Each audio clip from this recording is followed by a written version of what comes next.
તારીખ 18 માર્ચના રોજ અમારા સિંગણપુર પોલીસ સ્ટાફમાં WLRનો એક આપઘાતનું પ્રકરણ બનેલું હતું, જેમાં જે તે વખતે ઈડી દાખલ કરવામાં આવેલી હતી, જેની તપાસના ભાગરૂપે એક સ્યુસાઇડ નોટ મળી આવેલી હતી, જેમાં એવો ઉલ્લેખ કરેલો હતો કે લાઈફમાં મેં બહુ મોટી ભૂલ કરેલી છે અને જેની પર બહુ ભરોસો કરેલો એને મારી કંઈ પડેલી નથી. હવે જ્યારે આ બેનને ફ્યુનરલને બધું પતી ગયું પછી એમના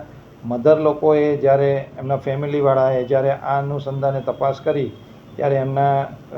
જે મરણ જનાર બેન છે એમના ફ્રેન્ડ સર્કલમાંથી એ લોકોને એવી માહિતી મળેલી હતી કે મરણ જનારને જોડે કામ કરતા પ્રશાંત સીતારામ ભોએ એ બંને લોકો સિંગણપુર પોલીસ સ્ટેશનમાં સાથે નોકરી કરતા હતા. એ વખતે એ બંને વચ્ચે પ્રેમ સંબંધ હતો અને આ પ્રેમ સંબંધ વખતે આ લોકો વચ્ચે શારીરિક સંબંધ પણ રહેલો હતો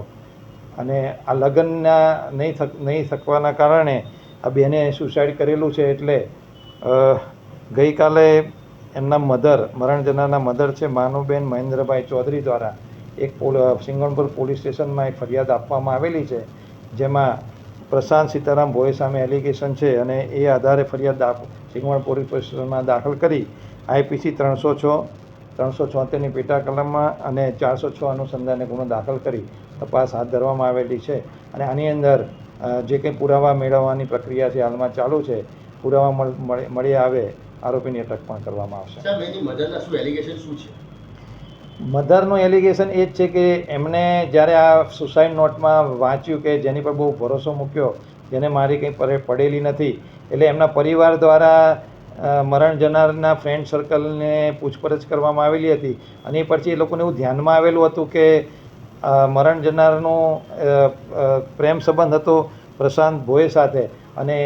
એ બંને વચ્ચે શારીરિક સંબંધ પણ બંધાયેલો હતો, પરંતુ એ બંને વચ્ચે લગ્ન થઈ નહીં શકવાના કારણે આ બેને સુસાઇડ કરેલું છે. એટલે એ લોકોએ પ્રશાંત ભોયની વિરુદ્ધમાં 376 અને લગ્ન કરવાની લાલચ આપેલી છે એટલે વિશ્વાસઘાતનો 406 મુજબની કલમ હેઠળ ગુનો દાખલ કરેલો છે.